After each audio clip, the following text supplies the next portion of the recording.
Welcome back, ladies and gentlemen, to the Automatron DLC for Fallout 4. My name's Camel, and in this video I will show you how to acquire the unique laser gun known as Protectron's Gaze. So first off, to acquire this weapon you will need the Automatron DLC installed for Fallout 4. You'll also need to be on the quest Restoring Order. We will then need to come to the Mechanist's Lair, which can be found inside the Robco Sales and Service Center, which is located to the northeast of Diamond City or to the southeast of Bunker Hill. There are two ways to acquire this weapon, and the first way to acquire Protectron's Gaze is to kill the Mechanist. However, once she is defeated, you will notice that Protectron's Gaze is not in her inventory. Once the Mechanist is killed, Protectron's Gaze will always be dropped on the ground, so be sure to search the area thoroughly until you find it. The second way is after making amends with the Mechanist, she will still be carrying it in her inventory. So to acquire the weapon yet still keep the piece, you will need to have the pickpocketing perk at rank 4, which allows you to steal equipped items. Make sure you are hidden before attempting to do this, and of course save before attempting to do this, so if anything goes wrong you can reload. If only you could save before a Friday night. Now as far as I can tell, these are the only two ways to acquire Protectron's Gaze. I went through every single different dialogue path and dialogue option with the Mechanist, none of which ended up with the Mechanist giving me the Protectron's Gaze. So you will have to use one of the two previously shown techniques. Before looking at the base stats of Protectron's Gaze, as always I have reduced all of my character's special attribute stats to 1. I also have no bobblehead perk or magazine effects applied to my character. This means we will be seeing the absolute minimum base stats of Protectron's Gaze. So when we first pick it up, as we can see, Protectron's Gaze, 25% faster fire rate, 15% faster reload. It has a base energy damage of 38, it uses the fusion cells as ammunition. It has a fire rate of 57, its range is 47, its accuracy is 44, its weight is 5.1, and its value is 352 caps. When you first pick it up, it will always come with these modifications: the maximized capacitor, the short barrel, the standard grip, the reflex sight, and the amplified beam splitter. Now before we go ahead and mod it out, I would like to explain that Protectron's Gaze actually has some lore in the Fallout universe. And in that lore, Protectron's Gaze was a laser pistol with a shotgun-like beam. So although we could mod this out to make it into a rifle and possibly increase some of the stats, I would like to respect Protectron Gaze's lore and make it the best version of itself while still maintaining the pistol grip and the splitting beam. So with that in mind, let's go ahead and mod it out to be the best lore-friendly version of itself. First of all, we're going to be adding the boosted gamma wave emitter, which adds better burning damage, superior ammunition capacity, better range, and improved damage. Although its base damage isn't as good as the overcharged capacitor, adding the boosted gamma wave emitter will increase its ammunition capacity from 12 to 18, and it also adds the burning effect to each shot. Next, I'm going to be adding the improved sniper barrel with exceptional damage, superior range, worse recoil, poor ammunition capacity, and hipfire accuracy. This is actually what we want because it puts the damage through the roof, and we're going to be using it as a short-ranged weapon anyway, so accuracy doesn't really matter too much. However, that huge damage boost does. Next, we're going to be adding the sharpshooter's grip, which gives better recoil and hipfire accuracy, which makes up for some of the losses of the improved sniper barrel, and it's also the best pistol grip we can put on any laser gun. Protectron's Gaze already came with the reflex sights attached, and we're going to be leaving them on there. Adding any bigger scope makes looking down sights impractical. Because we're going to be close to the enemies anyway, a bigger scope will just mean we'll end up looking at the enemy's hair follicles.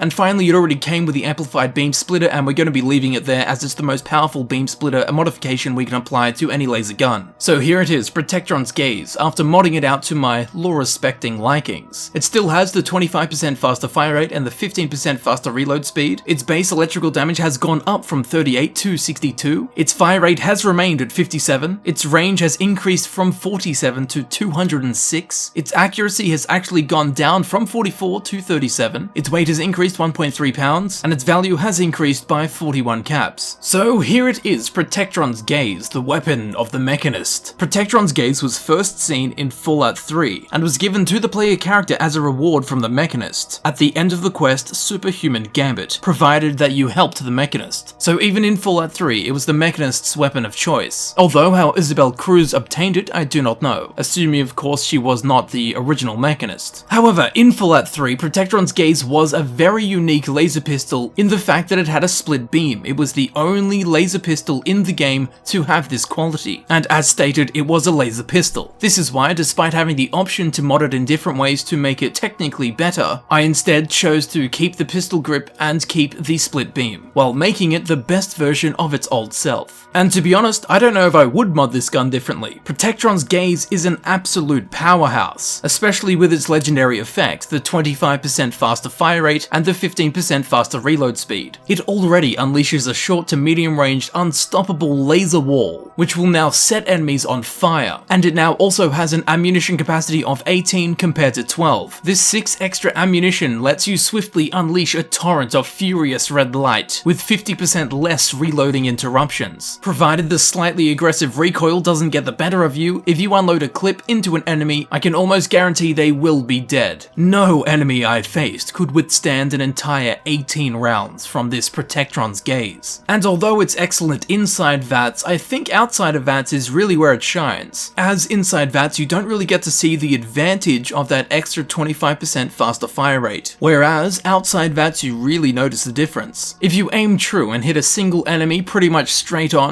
they will be in big trouble, but the amplified split beam also helps against groups of enemies provided they are rather close together, as stray beams from the main target may split off and hit close by enemies. And because we kept the pistol grip, it sure is a light weapon. Now, although this is not stated anywhere, while using it in-game I did find myself disarming the targets quite often, and by quite often I mean a lot more often than I've ever done before with any other weapon. Now, although I cannot confirm that it has this effect, I would like to just let you all know that in Fallout 3, stray beams from Protectron's Gaze have the ability to disarm targets, so perhaps this effect has secretly been carried across into Fallout 4 as well. If at any point you have a quick gaze and Harry and Hermione are nowhere to be found, this is the weapon for you, as it will protect Ron. And here it is, Protectron's Gaze in action.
And there you have it, ladies and gentlemen, there is my guide to Protectron's Gaze and how to mod it out in the most lore-respecting way. As always, I've been Camel, and if you did enjoy this video, please feel free to click on the playlist button on screen. This of course will take you directly to my Fallout 4 Guides playlist, where you can select the videos you wish to watch freely. Or you can check in the description where it will be frequently updated with new Fallout 4 guides that I upload. As always, I would like to thank you very, very much for watching. It's been an absolute pleasure gazing upon what you're trying to protect. And I will see you very shortly in the next video. I'll see you there in a second.